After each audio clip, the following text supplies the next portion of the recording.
The roots of the Biafra War trace back to Nigeria's independence from British colonial rule in 1960. Though Nigeria was now free, deep ethnic, political, and economic divisions remained between the three major ethnic groups: the Igbo in the east, the House of Fulani in the north, and the Yoruba in the west. These divisions were worsened by colonial favoritism, unequal regional development, and a fierce competition for political power.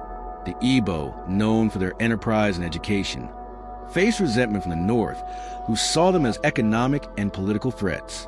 Tensions reached a boiling point after the January 1966 coup led mostly by Igbo officers, which resulted in the assassination of key northern leaders, including Prime Minister Tafawa Balewa. The coup was seen as an Igbo agenda, although it was not officially endorsed by Igbo leadership. This perception fueled hatred and triggered a retaliatory counter-coup in July 1966 by northern officers, leading to the massacre of thousands of Igbos in the north. These killings, fueled by tribal hate and political suspicion, caused widespread displacement and set the stage for conflict. The eastern region, dominated by the Igbos and led by Lieutenant Colonel Chukwuemeka Odumegwu Ojukwu, grew increasingly disillusioned with the federal government. The inability of the government to protect Easterners from violence in the north made Eastern leaders feel isolated and endangered.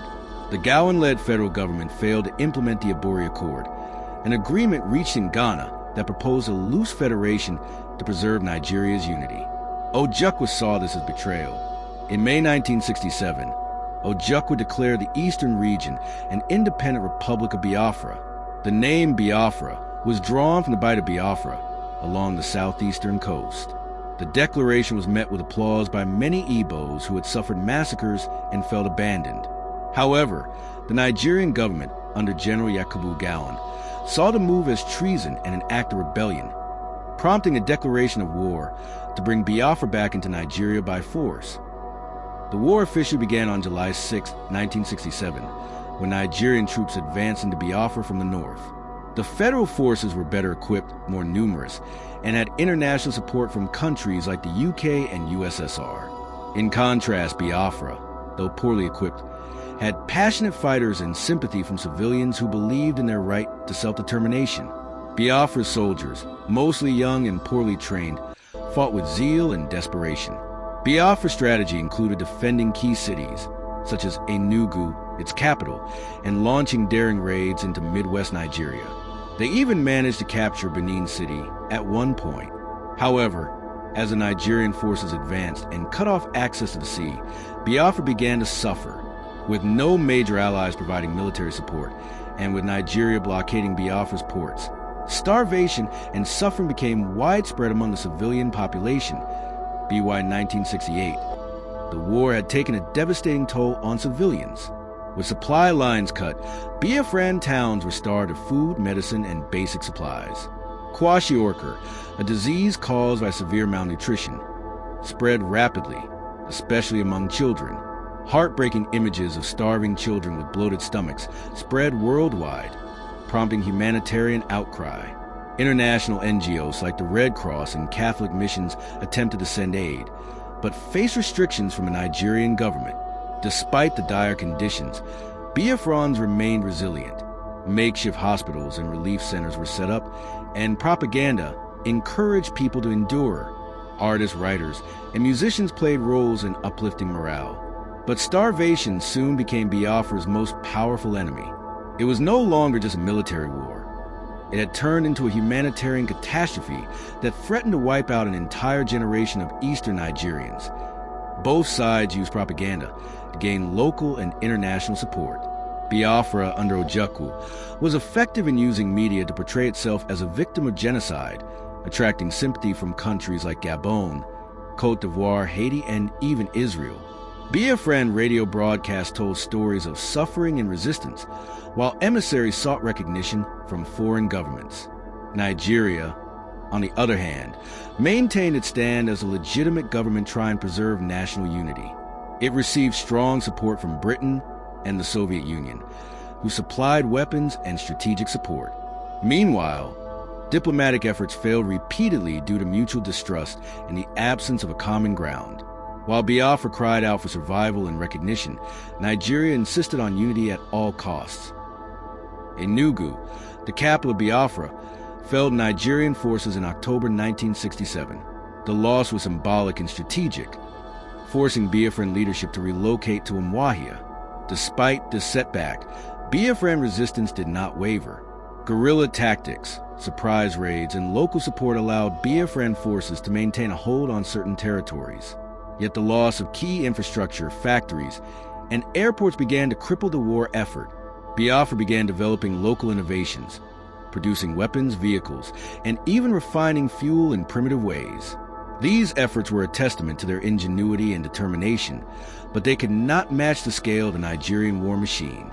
The fall of Enugu marked the beginning of a steady decline in Biafran territorial control, though morale remained high among civilians and soldiers alike. As the war dragged on, Biafra's economy disintegrated. With ports blockaded and airlifts restricted, the region could not export oil, its main source of income. The makeshift economy revolved around trade by barter, smuggling, and black market transactions. Prices soared, and basic goods became luxuries. Malnutrition, disease, and poverty spread like wildfire. The Biafran currency became worthless. Families sold prized possessions for cups of gari or salt. Despite the harsh realities, many Biafrans still believed in the dream of freedom. The economic collapse deepened the desperation of both civilians and the military. Biafran soldiers often fought without adequate supplies, yet refused to surrender, driven by patriotism and the memory of the massacres that sparked the war. By late 1969, Biafra was surrounded. Nigerian troops had reclaimed most of the territory. Towns like Owerri, Aba, and Umuahia fell one after the other. The federal forces launched a final offensive codenamed Operation Tailwind, aiming to capture Biafra's last stronghold. On January 9, 1970, the town of Owerri fell, and the Biafran leadership fled.